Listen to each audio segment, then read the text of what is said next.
चुनाव के नतीजे क्या आए, लोग इतना ट्रोल कर रहे हैं और आपके साथ साथ मेरी भी बड़ा चढ़ा रहे हैं। आपने कहा था कि 5 राज्यों में बीजेपी हार रही है। आज आज कहाँ हारी है? वो तो एक को छोड़ के, दो को छोड़ के सब में जीती, 3 बड़े राज्यों में जीती। आपने कहा हार रही है, वो कह रहे वो जीत गए हैं। तो अब आप कैसे हाँ, कह रहे हैं भविष्यवाणी पे आप ऑन कर रहे हाँ, हैं? तो इस प्रेडिक्शन को कांग्रेस और बीजेपी की हॉरोस्कोप को एनालिसिस करने का मैं निमंत्रण देता हूं वर्ल्ड के किसी भी ज्योतिषी को। 24 घंटे पहले मैंने भविष्यवाणी की थी कि एग्जिट पोल के विपरीत आएगा परिणाम। आपको याद है? मैंने पर्ची बनाई आपने थी। तो अरे एग्जिट पोल के तो छोड़िए, उन्होंने 155 कहा था, 163 था, वो तो बहुत पास में आ गए। आपने तो कहा था जीतेंगे नहीं, आएंगे ही नहीं, तो आप तो बिल्कुल ही दूर किनारे खड़े हुए थे। एग्जिट पोल कम से कम थोड़ा पास में तो आ गया। तो आप मुझ पे तो टिकाइए मत कि पत्रकारों के आंकड़े गलत हुए। फिलहाल तो बारी आपकी है, क्योंकि आपको तो पता है, हम तो त्रिकालदर्शी नहीं है, लेकिन आप तो ज्योतिष में सब देख रहे हैं। जब आप फेल हो तो स्वीकारिए कि ज्योतिष भली सही होगी, लेकिन राजीव नारायण शर्मा फेल हो। आप बताइए कि जो है ज्योतिषी की भविष्यवाणी नहीं थी कि कांग्रेस आज अभी भी सबसे ज्यादा मैक्सिमम वोट लेके बैठी है। बीजेपी के 10 सिटिंग एमपी हार गए हैं। आपने तो 11 लोगों को तो इस्तीफा भी दिला दिया, तो टोटल संख्या तो आप वो 10 को तो आप कंटिन्यू करोगे, लेकिन आपके हारे तो ये तो कौन ओन करेगा? ये तो बीजेपी हारी है ना। मान गया मैं राजीव जी, आप तो बिल्कुल नेताओं से भी आगे निकले। यहाँ पे लोग डंडा पानी लेके सिर पे चढ़े हुए हैं कि जोशी जी कहाँ हैं, भाग गए, संजय शर्मा भी भाग गए, जोशी भी भाग गए, और आप इतने बढ़िया बढ़िया लॉजिक निकाल रहे हैं। नमस्कार, मैं हूं संजय शर्मा। आप देख रहे हैं 4 PM न्यूज नेटवर्क। चुनाव नतीजे आए और नतीजों के साथ बाढ़ आ गई।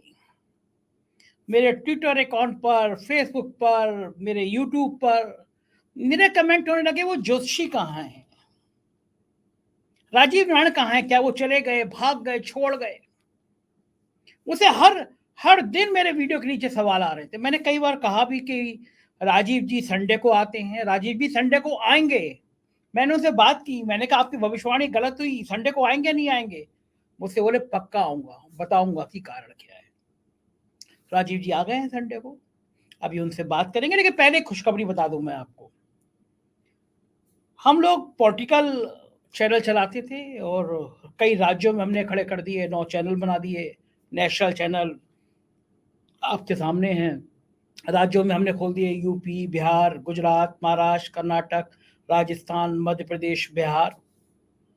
ये सब हमारे राज्यों के चैनल थे जिन पर दिन भर आपको उन राज्यों की चैनल की खबरें मिलती थी और नेशनल चैनल पर नेशनल खबरें मिलती थी।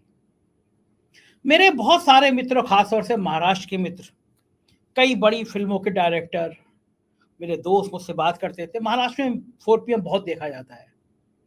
उन सब ने मुझसे कहा कि थोड़ा सा पॉलिटिकल अलग हटके भी आइए, क्योंकि 4 PM की एक छवि है, 4 PM का ब्रांड है। इस देश की धड़कनों में बॉलीवुड रहता है।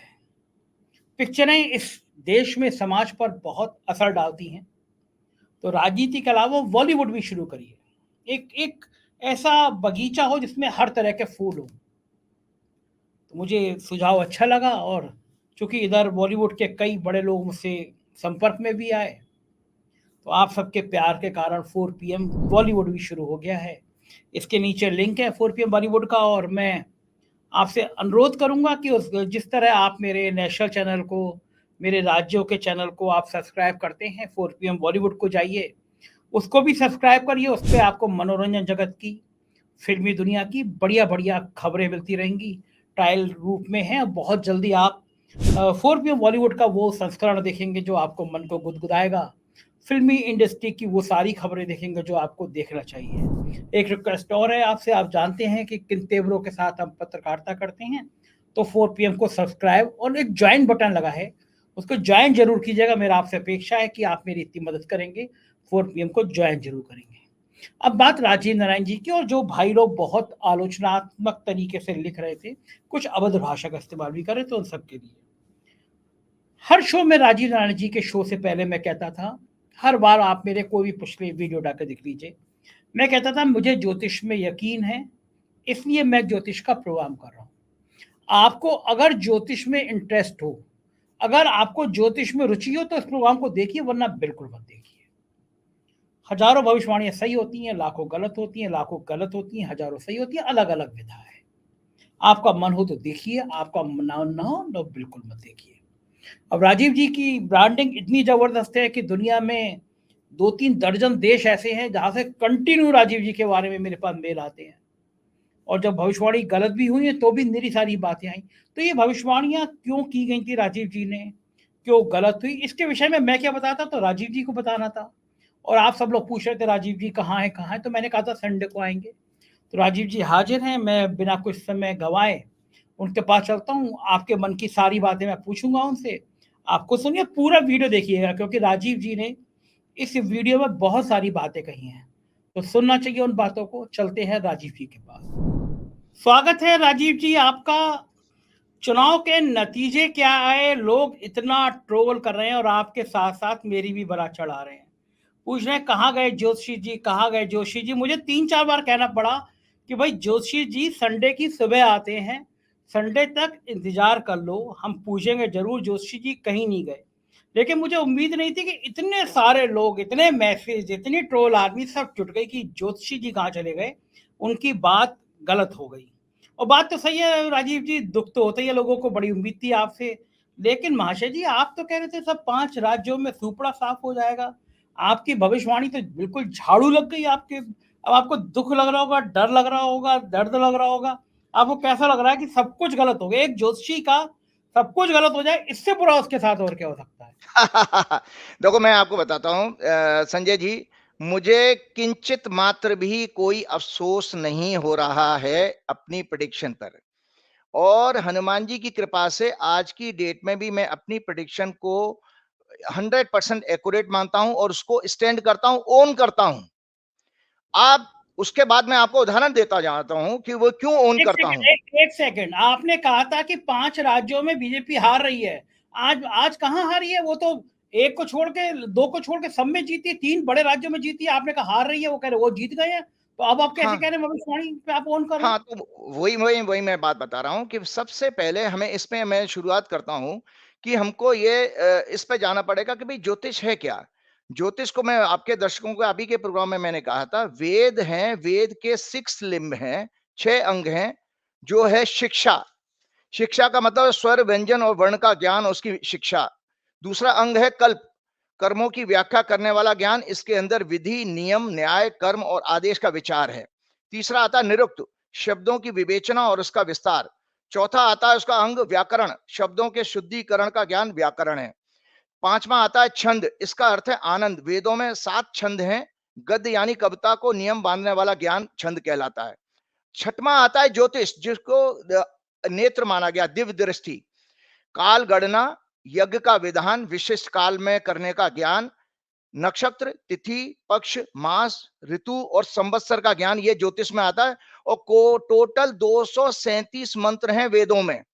तो जो लोग ज्योतिष पे आज उंगली उठा रहे हैं, भविष्यवाणी गलत होना सच होना एक अलग विषय है, लेकिन ज्योतिष के अस्तित्व के ऊपर जो भविष्यवाणी उठा रहे हैं, उनको मैं चैलेंज करता हूं कि किसी भी प्लेटफॉर्म पर इस प्रिडिक्शन को कांग्रेस और बीजेपी की हॉरोस्कोप को एनालिसिस करने का मैं निमंत्रण देता हूं वर्ल्ड के किसी भी ज्योतिषी को, कि वो मेरी गणना को गलत साबित करके दिखा दे। क्योंकि मैं आम आदमी से तो आर्गू नहीं कर सकता, क्योंकि जिसने ज्योतिष पढ़ी है वही मेरे से डिबेट करेगा।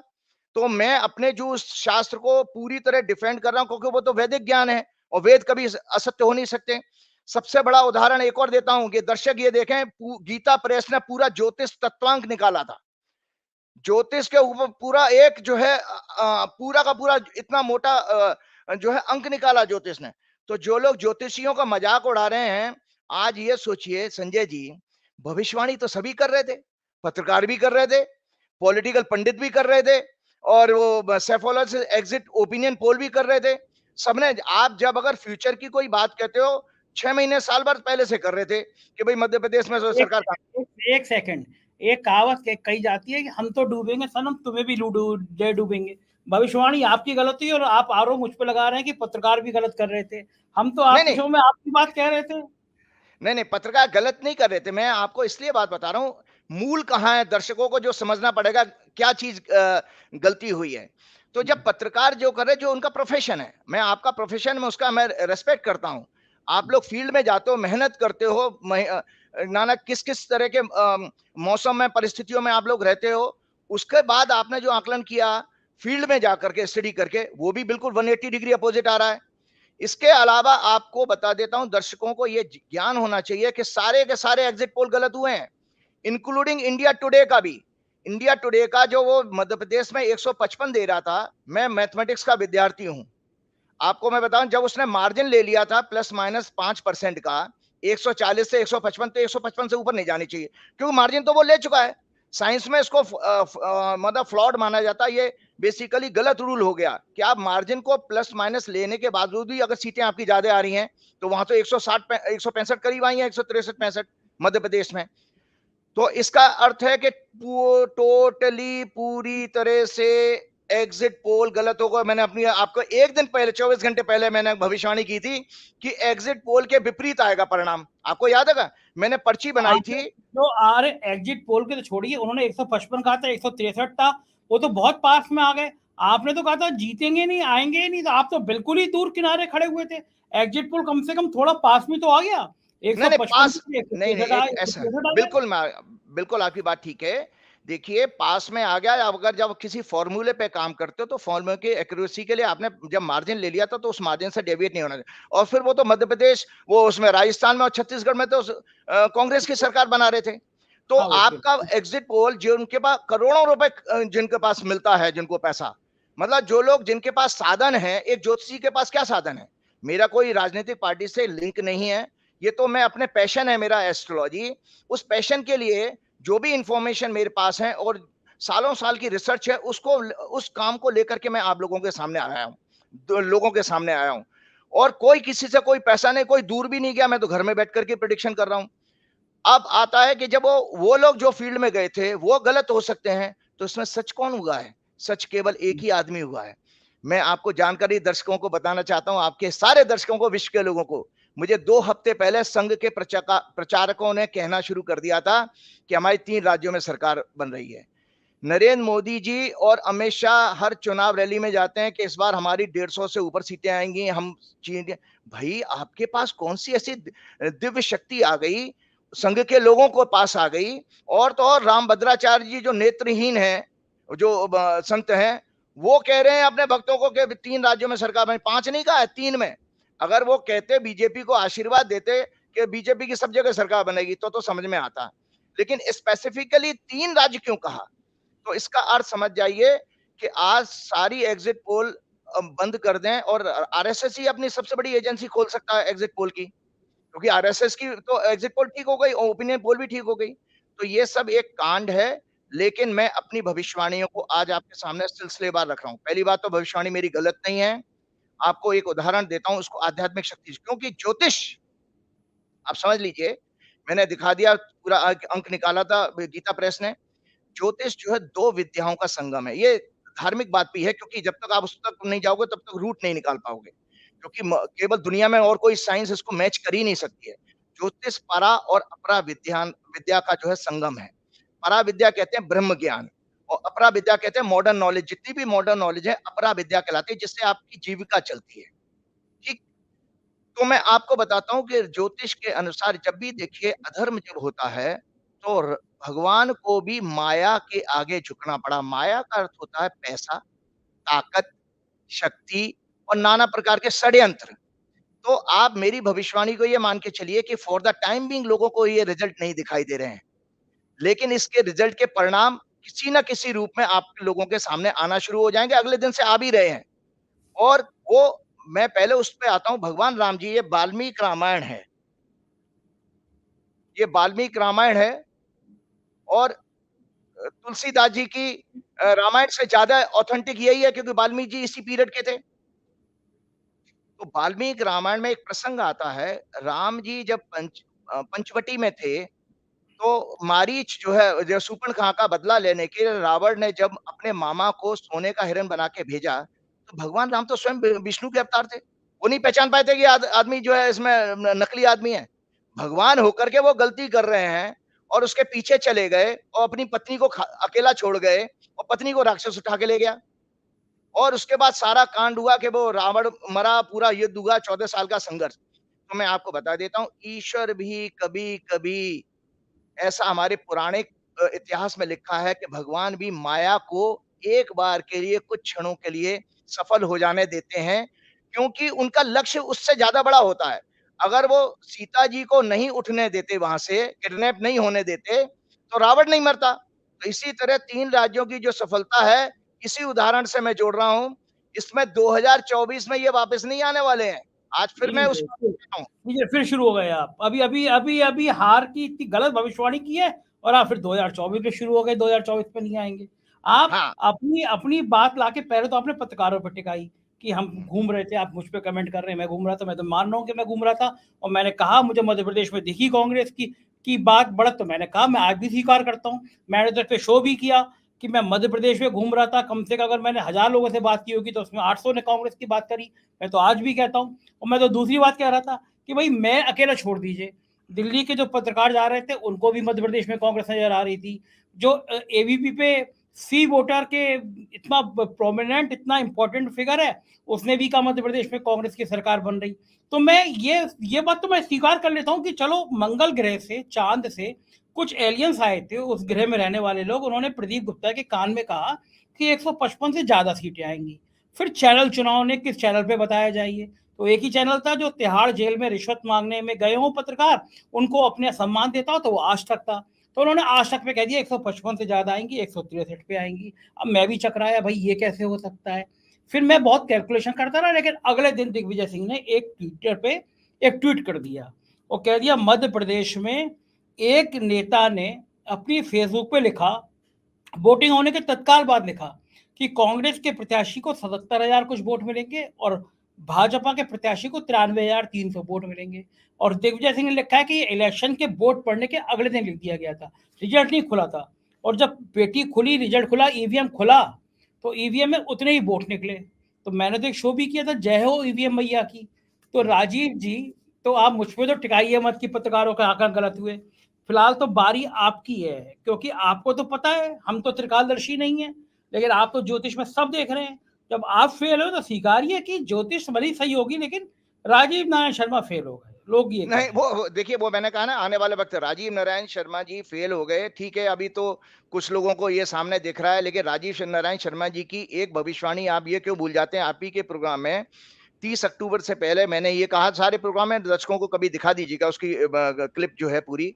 जब मैंने कहा था कि बीजेपी चुनाव जीतने के लिए, मतलब चुनाव होने से 1.5 महीने पहले, कि बीजेपी चुनाव जीतने के लिए किसी भी हद तक जा सकती है, कोई भी हथकंडे अपना सकती है, रिगिंग के लिए ये सारे। और एक 24 घंटे पहले भी, काउंटिंग से पहले भी मैंने कहा था कि रिगिंग के लिए ये ब्यूरोक्रेसी को इन्फ्लुएंस करते हैं, सारी चीजें मैंने कही। तो वो क्यों कही थी, उसका एक आधार था। उस भविष्यवाणी को भी मैं आप शेयर करता हूं कि वो भी तो मेरी भविष्यवाणी है, वो मेरी भविष्यवाणी सही नहीं हुई। आज अब 4-5 दिन हो गए और लगातार जिस तरह की न्यूज़ें आ रही हैं, अब ये काम जो है, इस चीज़ का तथ्य पता करने का काम तो जनता जनार्दन का, जो स्टेक होल्डर है, जो पार्टी चुनाव लड़ रही थी, उनका काम है। और जो जाँच एजेंसियों का काम है। ज्योतिषी तो भविष्यवाणी कर रहा है ना, आप उसपे आप उसको आप देखिए। अब आपको बता देता हूँ, ये इंडिया की कुंडली है। जब मैंने जो ये बात क्यों कही थी, आज शेयर कर रहा हूँ। ये भारत की कुंडली है, भारत की।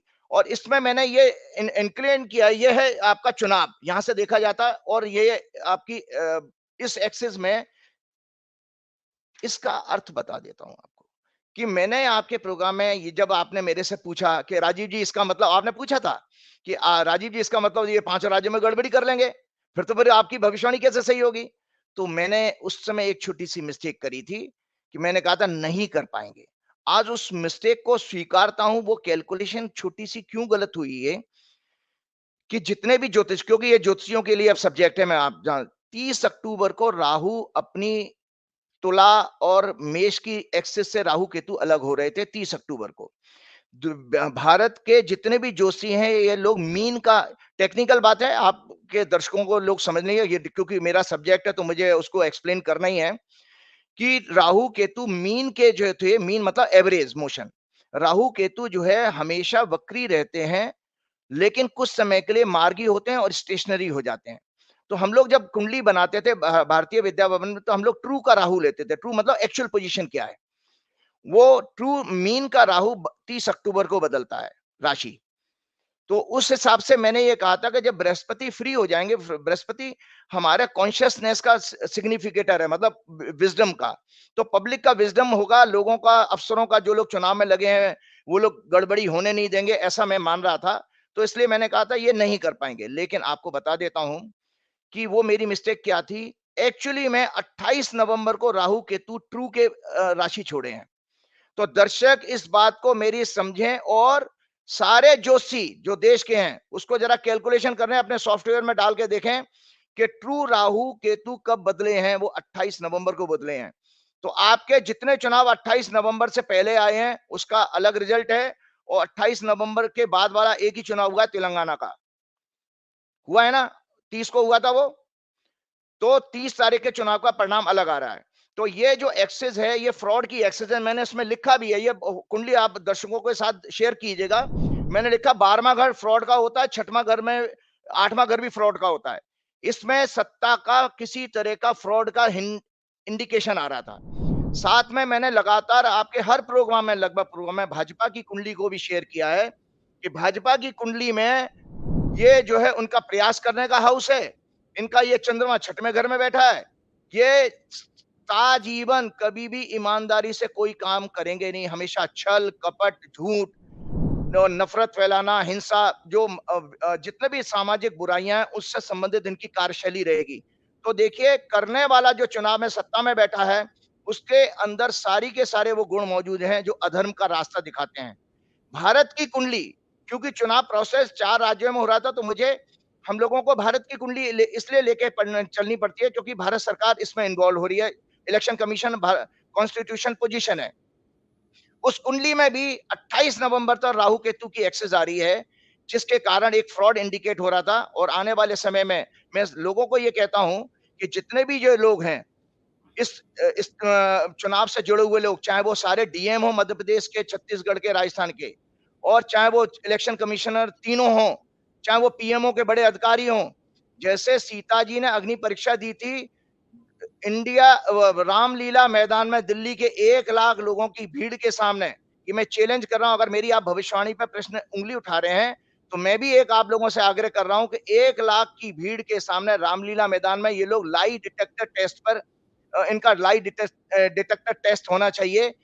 कितने, मध्य प्रदेश, राजस्थान, छत्तीसगढ़ के सारे डीएम का, तीनों इलेक्शन कमिश्नर का, पीएमओ के सारे अधिकारियों का।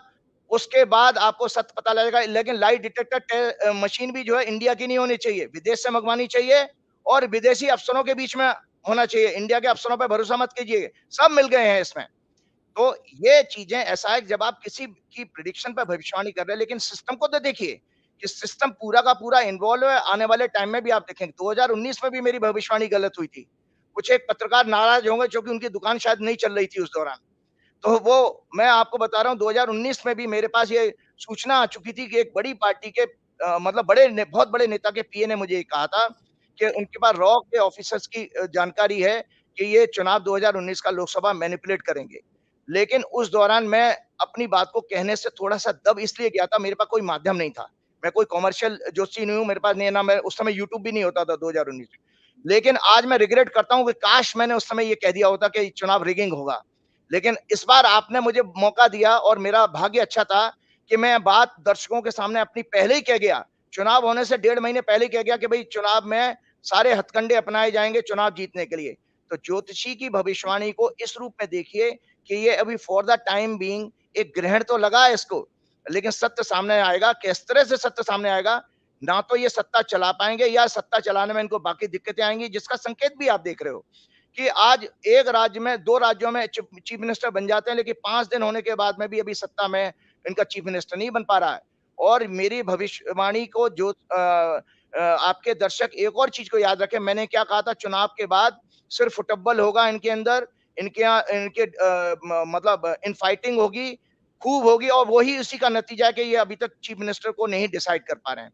अब मैं कुछ थोड़े से तथ्य भी शेयर करना चाहता हूँ प्रेडिक्शन के साथ-साथ। हालाँकि पॉलिटिकल नेचर में, लेकिन चूँकि मेरा पॉलिटिकल विज़डम बहुत अच्छा है, और आपको बता देता हूँ भई, ज्योतिषी कौन था? राजा का राजगुरु था। ज्योतिष, ये जो पॉलिटिक्स है ना और इकोनॉमी है, ये आपको बता देता हूँ, मॉडर्न नॉलेज का सब्जेक्ट नहीं है, ये ज्योतिष का ही सब्जेक्ट है एंशिएंट टाइम के हिसाब से। जब राजा किसी शत्रु को अटैक करने की प्लानिंग करता था तो राजगुरु ज्योतिषी उसके साथ बैठ के बताते थे कि राजन आपकी ये स्ट्रॉन्ग पॉइंट है और सामने वाले शत्रु का ये वीक पॉइंट है। उसके बाद उसके ग्रह नक्षत्रों के आधार पर प्लानिंग की जाती थी। उसमें इंप्लीमेंटेशन कौन करता था? राजा करता था, लेकिन ज्योतिषी पूरी उसकी स्ट्रेटेजी प्लानिंग करते थे कि इस समय राजन आपको अटैक करना चाहिए, ये उसके नेगेटिव पॉइंट है। तो राजा और राजा का सेनापति फिर उसके बाद करते तो आगे परिणाम आते थे।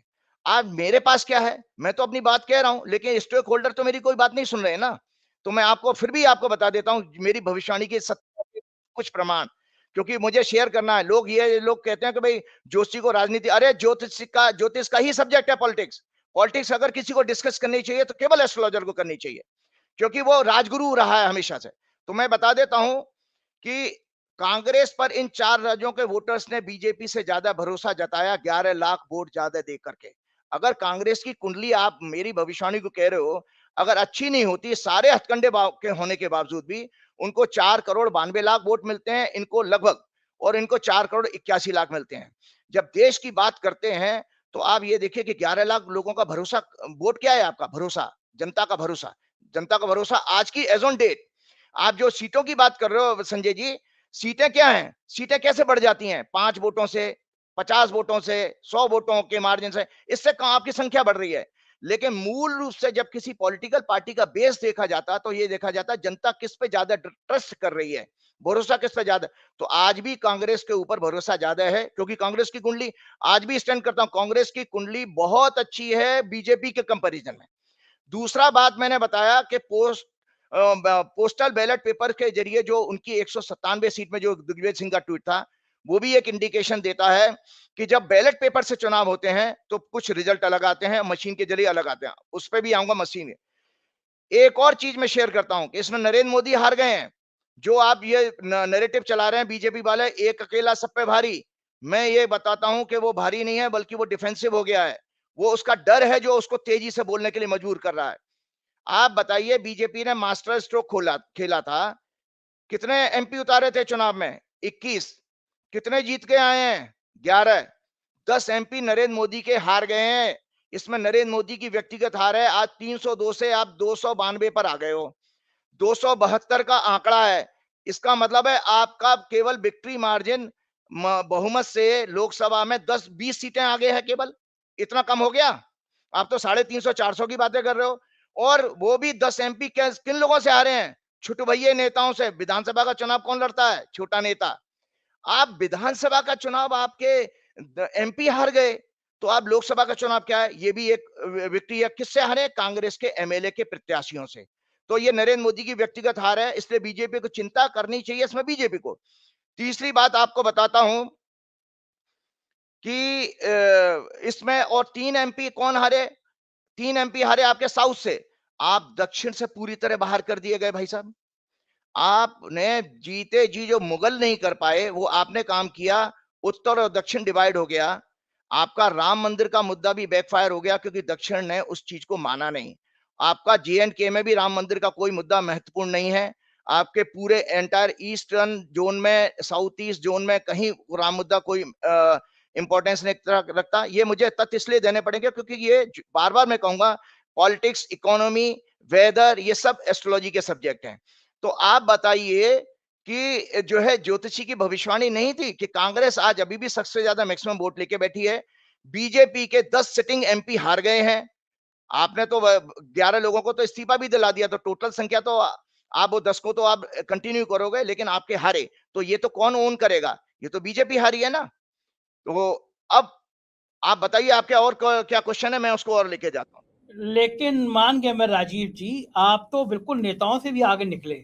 यहाँ पे लोग डंडा पानी लेके सिर पे चढ़े हुए हैं कि जोशी जी कहाँ हैं, भाग गए, संजय शर्मा भी भाग गए, जोशी भी भाग गए, और आप इतने बढ़िया बढ़िया लॉजिक निकाल रहे हैं। अरे भैया, तेलंगाना के में बीजेपी है ही नहीं, इसीलिए वोट उनके ज्यादा आ गए। इन 3 हिंदी भाषी राज्यों में तो उसके वोट तुलना करोगे कांग्रेस के कहीं ज्यादा आगे निकल गए हैं, तो फिर आप सबको मिला क्यों रहे हैं? नहीं, क्यों? ये देश क्या तेलंगाना और मध्य प्रदेश से चलेगा? ये देश, जब हम इंडिया की पॉपुलेशन की बात करेंगे तो इंडिया तो, भारत तो एक ही है ना। उसको आप ये छोड़ दिए दक्षिण पश्चिम। भाई, जिन लोगों के अंदर विजडम ज्यादा अच्छा होगा उनकी परफॉर्मेंस चलेगी। फिर तेलंगाना की क्यों बात करें? क्या बीजेपी ने वो पूरी मशीनरी इस्तेमाल नहीं करी जो 3 राज्यों में इस्तेमाल करी। प्रधानमंत्री से लेके सारे केंद्रीय मंत्री, सारे मुख्यमंत्री वहां पर थे। और तो और भगवान विष्णु का सबसे बड़ा मंदिर संसार का कहां पर है? आंध्र प्रदेश में, तेलंगाना में है, आंध्र प्रदेश में जो भी है, तिरुपति बालाजी का मंदिर। और मोदी जी ने कितने सारे कैमरे लगा करके तिरुपति बालाजी के दर्शन किए थे, तो विष्णु जी ने तो उनको निराश किया। भाई वो बालाजी का चुनाव को प्रभावित करने के लिए कोई मौका नहीं छोड़ते हैं। विष्णु जी के मंदिर में गए थे, आप लोगों ने भी दिखाया था कि रवीश कुमार के प्रोग्राम में भी मैंने देखा 5-5 6-6 कैमरे लगे थे हर एंगल से। तो विष्णु जी का अवतार उनको मिला आशीर्वाद मिला? नहीं मिला। तो आपको ये चिंता तो ये होनी चाहिए कि कर्नाटक के साथ बैक टू बैक लगा हुआ आप राज तेलंगाना भी हार गए। वो इसलिए हार गए क्योंकि हनुमान जी का जो जन्म स्थान है वो तेलंगाना और कर्नाटक के बॉर्डर पर ही है। हनुमान जी अभी भी नाराज हैं इन लोगों से। लो, ये बढ़िया बात है। अच्छा, सब बुरा क्या बात है? अगर एक प्राइम मिनिस्टर है तो अपने मंत्रियों को भी लगाएगा, अपने विधायकों को भी लगाएगा, ताकत भी लगाएगा। इसमें ऐसी कौन सी नई चीज हो गई? इंदिरा गांधी भी लगाया करती थी, राजीव गांधी भी लगाया करती थी, हर आदमी लगाता है। मनमोहन सिंह ने लगाया, उनके मिनिस्टर लगेंगे, उनके सांसद लगेंगे। चुनाव ही तो असली चीज होती है। तो इसमें कौन सी बुरा मानने वाली बात है कि साहब मोदी जी ने लगा दिया? ये तो बिल्कुल ये कहाँ कैलकुलेशन में गड़बड़ हो जाती तो भाई ऐसा है कि जब आप ये कहते हो कि मोदी जी इतने महान हैं, मतलब लार्जर देन लाइफ हो गए हैं, तो भाई तेलंगाना में भी स्वीप हो जाना चाहिए था। फिर तो मोदी जी की जब वाहवाही है, भगवान है, जैसे भाजपा के लोग भगवान कहते हैं, तो भगवान विष्णु के अवतार है, तो उनको चमत्कार वहां पे कहां चला गया उनका। और तो और आपको बताऊं, इनके 13 मंत्री हारे हैं मध्य प्रदेश में, सिटिंग एमपी। होम मिनिस्टर तक तो हार गया। दरअसल खेल सारा का सारा एक ऐसे इलेक्शन प्रोसेस का है जिसमें मैं आता हूं, वो है ईवीएम। मैं दर्शकों के साथ एक कुछ इंफॉर्मेशन शेयर करना चाहता हूं, मुझे कोई उसमें कोताही नहीं है और मैं कोई घबराहट भी नहीं है। जो आज इलेक्शन कमिश्नर हैं वो मेरे से जुड़े हुए हैं और कई सालों से जुड़े हुए हैं। 2000 जो अभी जो पीछे गुजरात चुनाव हुआ था, जिस दिन आखिरी दिन जो आखिरी समय में वोटिंग बढ़ जाती है, उस पर किसी का पोस्ट मेरे पास आया, मुझे शेयर करते हुए अच्छा लग रहा है क्योंकि मेरी उनसे बातचीत हुई है व्हाट्सएप पर। तो जब वो वोट शेयर बढ़ गया था 5-6%, आप देख रहे हैं कि एक और खेल हो रहा है कि वो कह देते 6 बजे के बाद दुकान बंद, और वो 6 बजे के बाद वो वोटिंग परसेंटेज 5-6% बढ़ जाती है। कौन देख रहा है उसको? कौन ये पॉलिटिकल पार्टियों को देखना पड़ेगा कि कहां पर खेला हो रहा है। तो उन चुनाव आयुक्त साहब से मैंने ये कहा कि ये तो गलत है कि ये वोटिंग पर कैसे बढ़ गई, तो वो अपना जस्टिफिकेशन देने लगे। फिर मैंने उनको एक बात कही कि मैंने देखिए महोदय, जो ईवीएम के थ्रू चुनाव है वो ईश्वर की निगाह में अनएथिकल है, इमोरल है। इमोरल क्यों है? अधर्म है।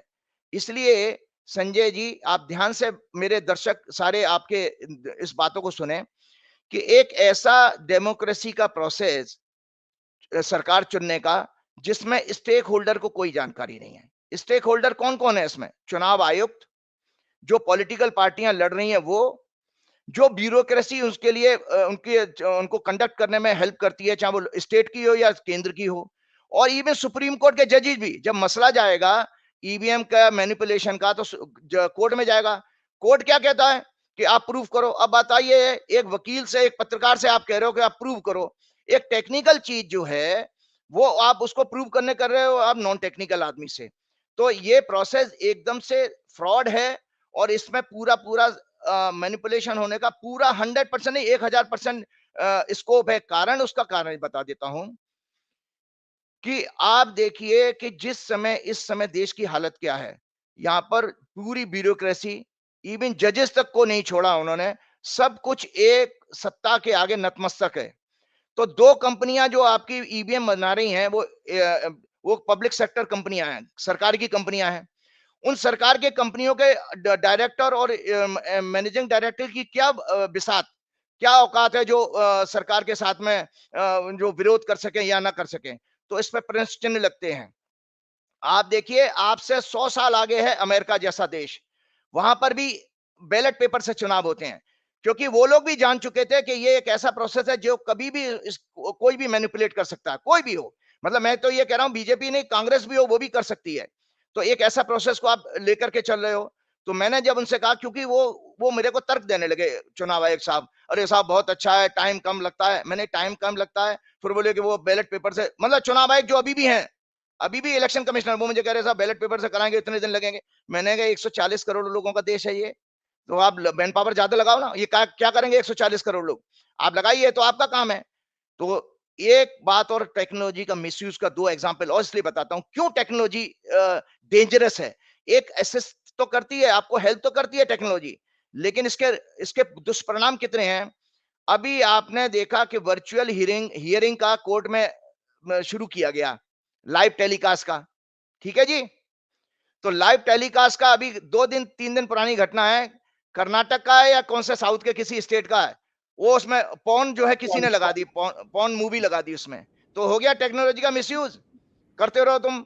इसके अलावा मोदी जी को भी आजकल डीप फेक की चिंता हो रही है कि वो जो कट एंड पेस्ट लगा के किसी की फोटो बिगाड़ देते हैं, तो ये भी एक टेक्नोलॉजी का मिसयूज है। तो इसी तरह से मैं पूरे देश के लोगों को चेतावनी दे रहा हूं कि जब आप टेक्नोलॉजी के ऊपर अपने भविष्य का दांव खेलोगे तो वहां पर धोखा होने का पूरा पूरा संभावना है, और कौन करेगा जो सत्ता में बैठा है। तो इसलिए मैं मान आपको गया, बता रहा हूं। मान गया मैं आपको। आज आपने अपनी बात बहुत सफाई के तरीके से और साबित एक देखिए। और चीज मैं और उदाहरण देता हूं आपको, एक और चीज आती है भविष्यवाणी की बात। देखिए, ज्योतिषी जो भविष्यवाणी है वो संकेत है। आप याद रखिए, भगवान कृष्ण ने गीता में क्या कहा है कि इन मनुष्य के हाथ में कर्म करने का अधिकार है, फल का अधिकार नहीं है। ज्योतिषी तो भविष्यवाणी दे रहा है, लेकिन आप कर्म नहीं करोगे क्या। मैंने बहुत कोशिश की, मेरा कोई लिंक नहीं है भाजपा में, ज्यादा लिंक है, कांग्रेस से लिंक नहीं है बिल्कुल भी, लेकिन मेरे पास कोई साधन नहीं है। मैं ये बता सकता था कि किसके क्या वीक पॉइंट है, क्या स्ट्रांग पॉइंट है, उस पर आपको एक्ट करना चाहिए। वो इसलिए बता रहा हूं, एक उदाहरण और बहुत कॉमन दे रहा हूं। जब भविष्यवाणी हुई थी आकाश की कि कंस को देवकी का 8वां पुत्र मारेगा, ठीक है जी।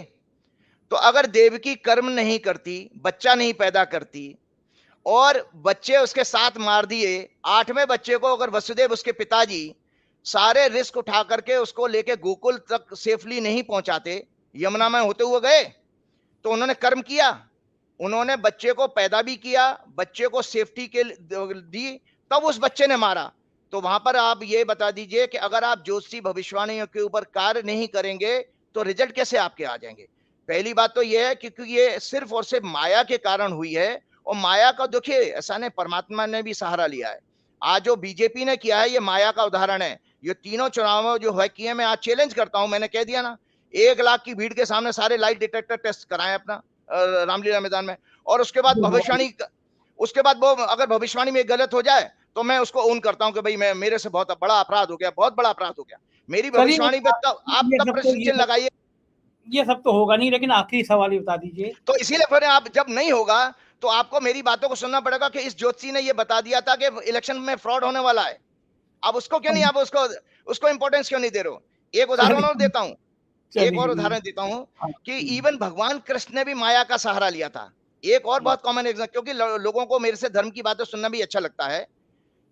जब अर्जुन के बेटे अभिमन्यु को सारे कौरवों ने मिलकर के, इवन जिसके उसके दादाजी समान जो लोग थे, उन लोगों ने जब उसकी हत्या कर दी, तो जयद्रथ ने अभिमन्यु की डेड बॉडी को, मतलब सिर को एक ठोकर मारी थी। सुनिए संजय जी ध्यान से, अभिमन्यु के सर का मतलब शव का भी अपमान किया था उसने। तो उस समय जब अर्जुन को यह पता लगी बात, तो अर्जुन ने एक प्रतिज्ञा ली थी कि अगले दिन के सूर्यास्त से पहले मैं जयद्रथ की हत्या कर दूंगा पूरा। और जयद्रथ क्या हुआ, जब जयद्रथ को पता लगा वो कौरवों के बीच में छिप गया, उसको 24 घंटे ही निकालने थे, तो अगले दिन का सनसेट का बिल्कुल टाइम आने लग गया।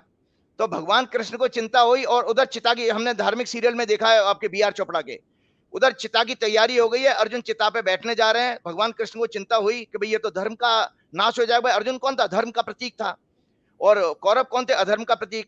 तो भगवान को चिंता हुई कि भाई ये तो धर्म हार जाएगा। तो भगवान ने उस समय माया रची, अपने सुदर्शन चक्र से सूर्य को ढक दिया कुछ क्षण के लिए। जयद्रथ को यह पता लगा सूर्यास्त हो गया, तो वो तो बल्ले बल्ले करते हुए बाहर निकल के आ गया, और उसी समय भगवान कृष्ण ने सुदर्शन चक्र हटाया, अर्जुन को इशारा किया, देख सामने खड़ा, मार दे, और अर्जुन ने उसकी हत्या कर दी। तो यहां पर भगवान ने भी तो छल का इस्तेमाल किया है। तो ये ऐसा नहीं है, आदि काल से होता हुआ आया है, लेकिन हमको दूरगामी ये चीज देखनी चाहिए कि छल और कपट कितने समय तक किसी का साथ देते हैं। आपका प्रत्यक्ष उदाहरण देख लीजिए, मैंने आपको बताया कि जब आपको सफलता मिलती है, आप छल कपट, राक्षस कभी भी हजम नहीं कर पाते हैं। केवल छल कपट को, असत्य को, अधर्म को वो लोग नहीं हजम कर पाते हैं, वो लोग हजम कर पाते हैं जो देवता समान होते हैं। वरना आप मोदी जी का भाषण सुनिए जो पार्टी के दफ्तर से उन्होंने किया कि एक अकेला सब पे भारी छाती पीट रहे हैं, फिर दूसरे कह रहे हैं कि अब एक एक को ईडी सीबीआई नहीं छोड़ेगी। अरे भाई आप एसएचओ क्या थाने के, जो आप अभी से कह रहे हो वो तो जांच का विषय है।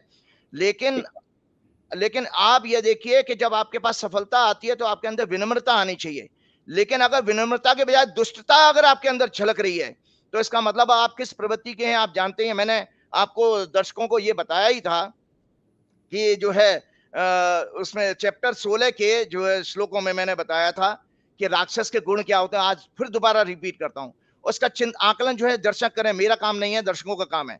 ये कहते हैं hypocrisy, arrogance, pride and anger, जिद्दी, ignorance, these are the marks of him who is born with demonic properties, राक्षसी गुणों के साथ पैदा होते हैं। और भगवान आगे वाले श्लोक में क्या कहते हैं, 7वें नंबर श्लोक में ये कहते हैं आसुर स्वभाव वाले मनुष्य प्रवृत्ति और निवृत्ति इन दोनों को नहीं जानते, इसलिए उनमें ना तो आंतरिक और बाहरी शुद्धता नहीं होती, ना श्रेष्ठ आचरण करने वाले होते हैं। वो कहते हैं man possessing a demonic disposition know not what is right activity in what is right abstention from activity, hence they possess neither purity nor good conduct or even truthfulness। उसके बाद 9वें श्लोक में मुझे इसलिए कहते धन कि जो कहते हैं इस मिथ्या ज्ञान को स्वभाव को इस मिथ्या आचरण से आपका मूल स्वभाव नष्ट हो जाता है और आपके अंदर सारे अवगुण आ जाते हैं। बाद में 16वें श्लोक में ये कहते हैं I am wealthy, own a large family, who else is equal to me, कौन है मेरे बराबर, एक अकेला सब पे भारी। I will sacrifice to God, will make merry this deluded ignorance, enveloped in the mass of delusion and addicted to the enjoyment of sensuous pleasure, their mind bewildered by numerous thoughts, these men of devilish disposition fall into the foulest hell। वो भगवान ने साफ कह दिया इस तरह के लोग अगले जन्म में नरक में जाते हैं कि निरंतर वो राक्षसी गुण दिखा रहे हैं। मैंने बार बार ये कहा कि पुण्य और पाप क्या है, पुण्य का मैंने अर्थ बताया था, और बीजेपी के लोग जो उनके भक्त भी हैं वो भी जान लें कि पुण्य और पाप कौन कर रहा है। पुण्य को कहा गया सत्य आचार, सत्य जानना, सत्य मानना, सत्य को जीना, सत्य बोलना आदि पुण्य है। और पाप क्या है, इग्नोरेंस, असत्य बोलना, असत्य का आचरण करना पाप कहलाता। दुनिया के समस्त पापों की जड़ इग्नोरेंस है। ये बातें इतनी डिटेल में मैं क्यों कर रहा हूं, इसलिए कर रहा हूं कि ज्योतिष जो है परा और अपरा विद्या दोनों का कॉम्बिनेशन है। परा विद्या है, ब्रह्म विद्या। जब तक आप ज्योतिष को दिव्यता नहीं लेकर के आएंगे ना तो आपकी भविष्यवाणी ठीक होगी ही नहीं, क्योंकि आप जिस तरह से अपनी आस्था बदलते रहते हो, कभी साईं को पकड़ लाते हो, कभी देवी जी को पकड़ लाते हो, कभी शनिदेव को पकड़ लाते हो, तो ये जो लोगों के समाज में जो आस्थाएं, जो श्रद्धा जो मतलब डेविएट होती है, ये बेसिकली अच्छा संकेत नहीं है, आध्यात्मिक उन्नति का संकेत नहीं है। मैं तो उन लोगों को भी ये कहता हूं संजय जी, जो उन लोगों ने मुझे ट्रोल किया होगा, मैं उनको धन्यवाद देता हूं, मैं इनको धन्यवाद देता हूं, उनके अच्छे स्वास्थ्य की कामना करता हूं कि भगवान जिस मनोरोग से 10 साल से पीड़ित हैं, वो मनोरोग से कैसा, विचारों को बार बार उनकी आईटी सेल के द्वारा झूठ, असत्य, हिंसा, नफरत, चुगली करना, निंदा करना, ये भरा जा रहा है। और ये भरते भरते क्या होता है, आपके अंदर जो है निगेटिविटी इतनी आ जाती है कि आप मानसिक रूप से बीमार हो जाते हो, जो कि मानसिक बीमारी के संकेत है। मेरे पास बहुत सारे बीजेपी के कार्यकर्ता भी कुंडली दिखाने आते हैं, किसी की बीवी भाग गई है, किसी की गर्लफ्रेंड भाग गई, किसी के बच्चे नहीं पढ़ रहे हैं, किसी का व्यापार में नुकसान हो रहा है, नाना प्रकार के कष्ट हैं, फिर भी लगे पड़े हैं जय श्री राम करने में। लेकिन भगवान ऐसे जोर से बोलने से नहीं आते। मैंने बार बार कहा कि जो निगेटिव माइंडसेट के कारण जो बीमारियां आपको पैदा हो सकती हैं, वो chest pain, fatigue, dizziness, headache, back pain, shortness of breath, insomnia, abdominal pain, numbness, weight loss, cough, constipation, acidity, gas and BP. अब भक्त अपने एनालाइज करें जो ट्रोल करने वाले। मैं तो ये कहूंगा कि कम से कम ऐसा होता है, हम लोग मनोरोगियों को जानते हो क्या ट्रीटमेंट देता डॉक्टर, साइकोलॉजिस्ट या साइकेट्रिस्ट, पहले उनको सुन लेता है तो उनकी भड़ास निकल जाती है। तो कम से कम मैं आज उनके लिए डॉक्टर बन गया कि उन्होंने अपनी भड़ास मेरे ऊपर निकाली, वो भड़ास निकाल के वो कम से कम हल्के हो गए होंगे। अब वो कम से कम कुछ तो पॉजिटिव सोच पाएंगे। अच्छा, आखिरी सवाल, और इसके बाद फिर वो आपके मुंह से जय हनुमान ज्ञान गुण सागर बड़ा अच्छा लगता है मुझे। आखिरी सवाल ये कि लोग जानना चाहते हैं कि अब ये आज संडे को आपने अपनी सफाई दे दी, सारी बातें बता दी, अब आप अगले संडे को ये शो कंटिन्यू करेंगे अपनी भविष्यवाणी को या बंद करेंगे? लोग बड़ा जानना चाहते हैं कि भाई राजीव जी की भविष्यवाणी फेल हो गई, अब वो शो कंटिन्यू करेंगे या बंद करेंगे? आखिरी सवाल।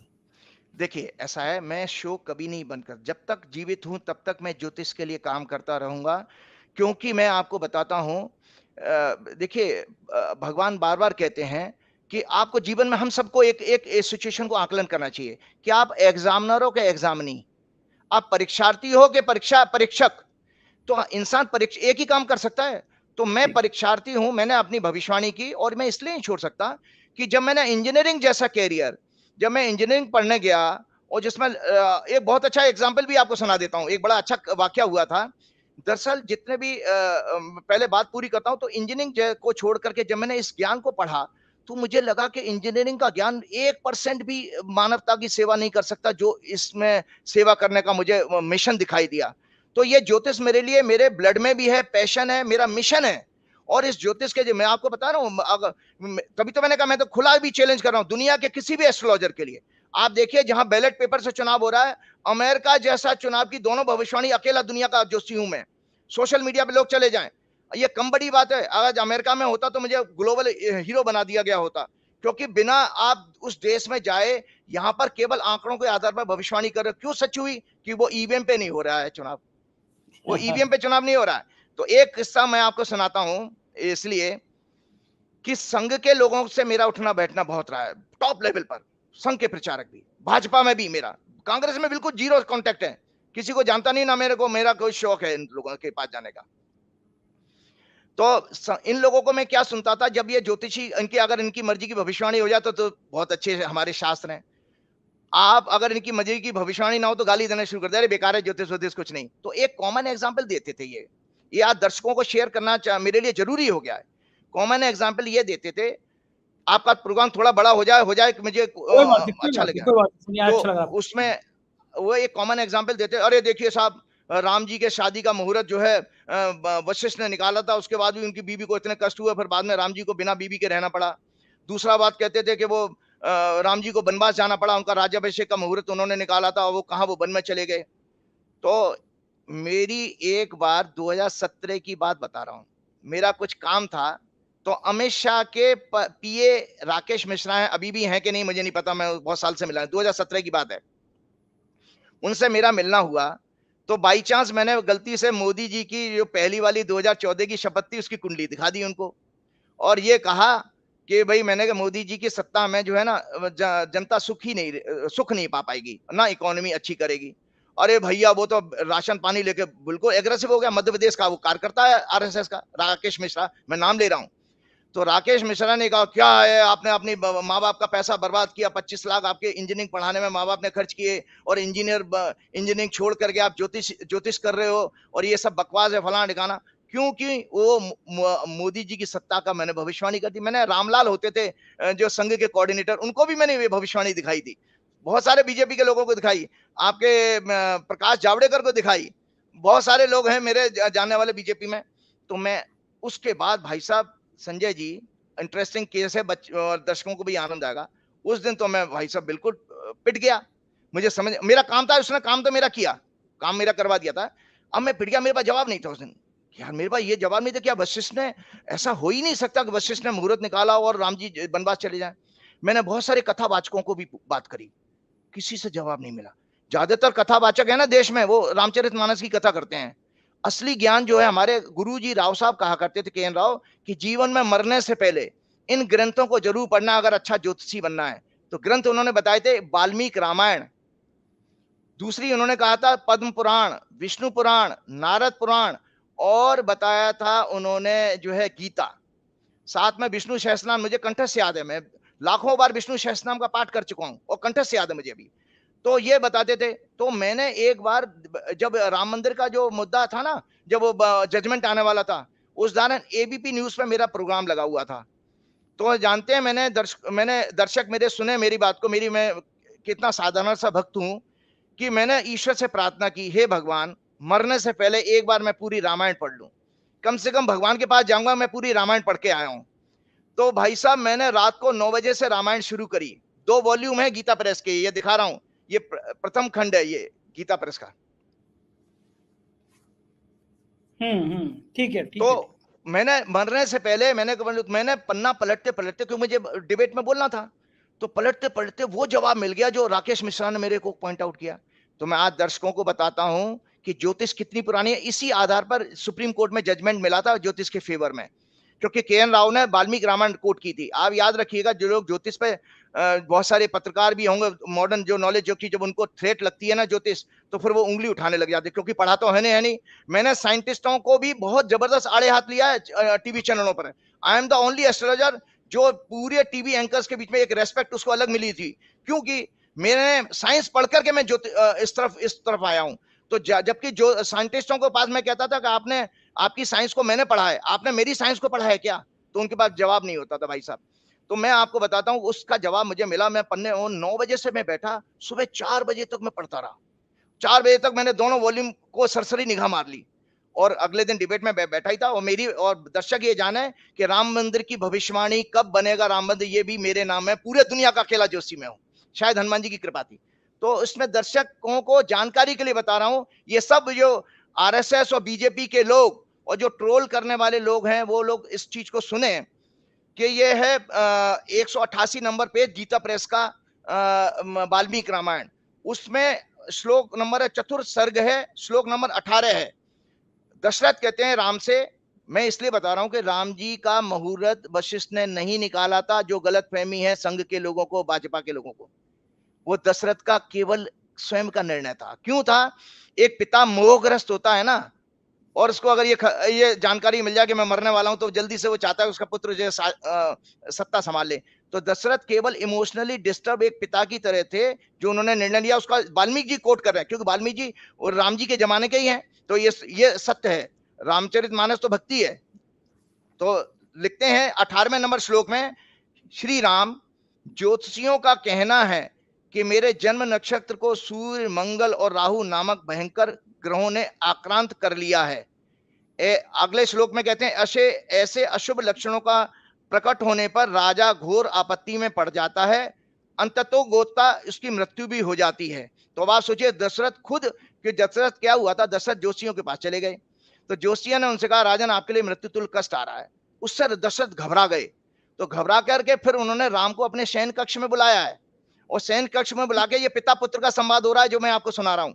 अगले श्लोक में कहते हैं, आज चंद्रमा पुष्य से एक नक्षत्र पहले पुनर्वसु पर विराजमान है, अतः निश्चय ही कल वे पुष्य नक्षत्र में रहेंगे, ऐसा जोशी कहते हैं।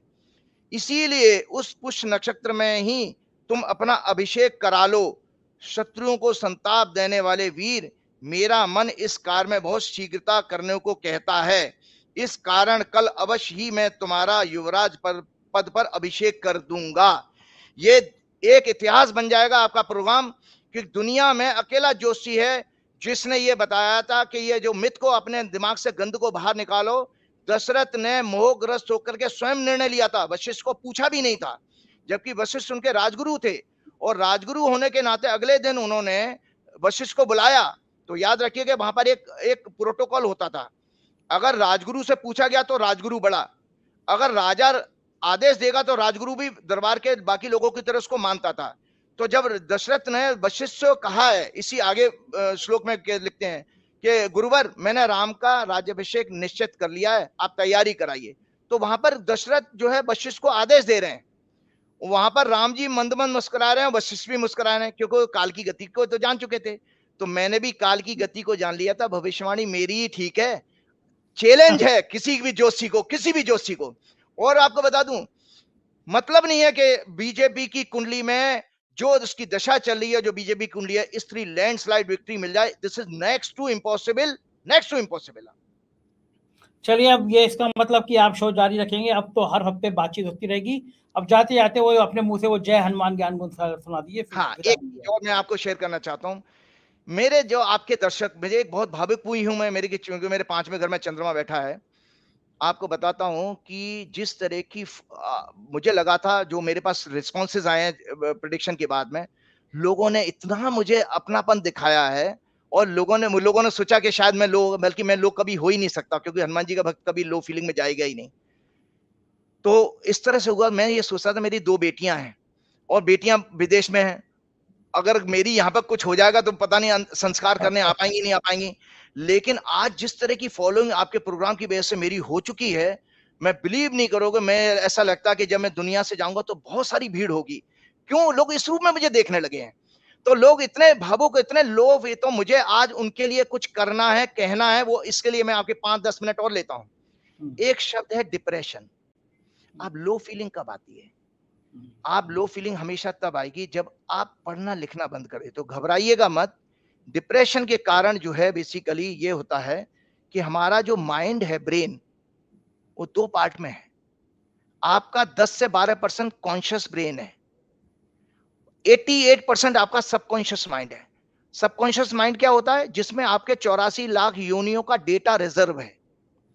कॉन्शियस माइंड क्या है? ड्राइव है, उसमें से डेटा निकाल के लाता है। जब आपको सिचुएशन है, मान लीजिए मुझे भविष्यवाणी करनी है, अगर मैं अच्छा भक्त नहीं हूं तो मुझे उस मोमेंट पे वो चीज निकल के आएगी नहीं, आएगा नहीं, वो आइडिया जिसको आप कहते हैं आइडिया आ गया।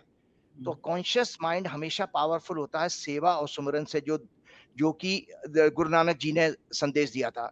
मतलब ईश्वर की भक्ति और चैरिटी, फिलैंथ्रोपी, मतलब पब्लिक की जन सेवा में। तो आज आपका जो चैनल का जो प्रोग्राम है, मैं इसलिए बंद नहीं कर सकता, ये मेरे लिए सेवा है अपने देश की जनता के लिए। मैं निरंतर आप लोगों का ज्ञान से, और जो भी मेरे पास छोटा मोटा ज्ञान है उससे मैं बराबर आता रहूंगा। तो होता क्या है, देखिए, हमारा जो कॉन्शियस माइंड है, एक टेक्निकल चीज है लेकिन बहुत इंफॉर्मेटिव है, इसलिए सुना रहा हूं। कॉन्शियस माइंड हमारे सेंट्रल नर्वस सिस्टम को कंट्रोल करता है। हमारे डिप्रेशन क्यों आता है इसके लिए बता रहा हूं। और सेंट्रल नर्वस सिस्टम 2 डिवीजन है उसके सेंट्रल नर्वस। एक होता है पैरासिम्पैथेटिक, जो इड़ा नाड़ी कहलाती है, राइट वाली। दूसरी है सिंपैथेटिक, सॉरी, पैरासिम्पैथिक इड़ा मतलब लेफ्ट वाली, और एक सिंपैथेटिक राइट नाड़ी, पिंगला नाड़ी कहलाती है। तो इड़ा जो काम करती है वो it works automatically, it controls our brain, neurons, heart, vital organ, master glands. और सिंपैथेटिक नाड़ी क्या करती है? इट वर्क्स ऑन फाइट और flight condition and activate our glands. तो फ्लाइट क्या है, फाइट क्या है?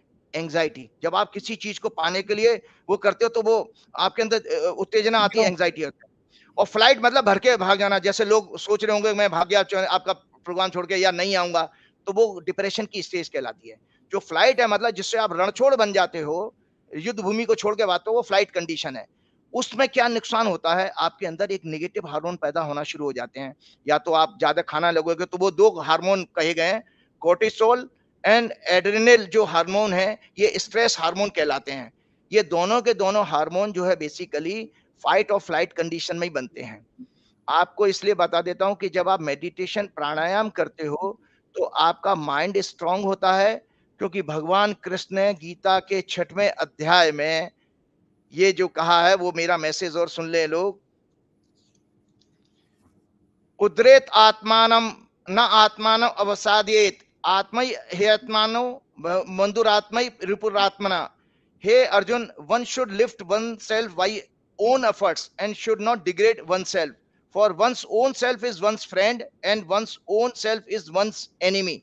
भगवान कहते हैं कि मनुष्य ही अपना स्वयं का शत्रु है, अगर उसका मन अगर कंट्रोल में नहीं है। अगर आपका मन आपके कंट्रोल में है तो आप अपने सबसे बड़े मित्र हैं। तो भगवान हनुमान जी की भक्ति से मेरा मन कंट्रोल में है। तो भी मैं बार बार कहता हूं, पवन तनय संकट हरन, मंगल मूरत रूप, राम लखन सीता सहित, हृदय बसो सुरभूप। सियावर रामचंद्र की जय, पवन पुत्र हनुमान की जय। ईवीएम जैसे राक्षस से बचने के लिए जागृति मैं दे रहा हूं। आप लोग जब तक नहीं आएंगे, देखिए हो क्या रहा है संजय जी, आज देश की जो प्रजातंत्र है किसके भरोसे छोड़ दी? एक 85% वर्ग को आपने 5 किलो अनाज पर टिका दिया है। इतना गरीब बना दिया, जो रिफाइंड 60 रुपए किलो आता था वो आज 150 रुपए किलो है बेचारा। आप उसको 1000 रुपए उसके पॉकेट में डाल भी दो, बचेगा नहीं। तो आज वो उसके ऊपर भी दान दे करके पैसा कमा रहे हैं ये, और गाना गा रहे हैं, वोट मांग लेते हैं, और उसके थैलियों पर अपनी फोटो चिपका रहे हैं। जो है मतलब इतना धूर्तता देखिए किसी भी शासन में नहीं देखी गई। जय हनुमान ज्ञान गुण सागर हो गया। हाँ, मैं आपको ये बता रहा हूं कि देखिए 85% लोग वोट डालने जा रहे हैं। जो उदासीन वर्ग है, जो 10 से 15% है, वो इतना सेल्फ सेंटर्ड हो गया है। वो टिप्पणियां भी कर रहा है, वो ट्रोल भी कर रहा है, वो अपने घर में कॉफी पी रहा है, चाय पी रहा है, इतना स्वार्थी हो चुका है। जब तक वो जागृति समाज को नहीं देगा तब तक इन राक्षसों का यहाँ से अंत नहीं हो सकता। इस संदेश के साथ मैं क्षमा प्रार्थना चाहता हूँ। शुक्रिया। तो ये थे राजीव नारायण जी और उन्होंने विस्तार से अपनी बात समझा दी। ये कह दिया कि हर संडे को वो 4 पीएम पर आते रहेंगे, एक शो करते रहेंगे। मैं फिर कहूँगा, आपका मन हो ज्योतिष को जानने का, ज्योतिष की बातें करने का, तो राजीव जी का शो देखिए। ज्योतिष में कोई इंटरेस्ट नहीं है तो मत देखिए, लेकिन 4 पीएम देखते रहिएगा, सब्सक्राइब करिएगा। अंत में फिर रिक्वेस्ट, 4 पीएम बॉलीवुड भी ज़रूर जॉइन करिएगा, आपका अपना चैनल है, इसको भी प्यार दीजिएगा। शुक्रिया, थैंक यू।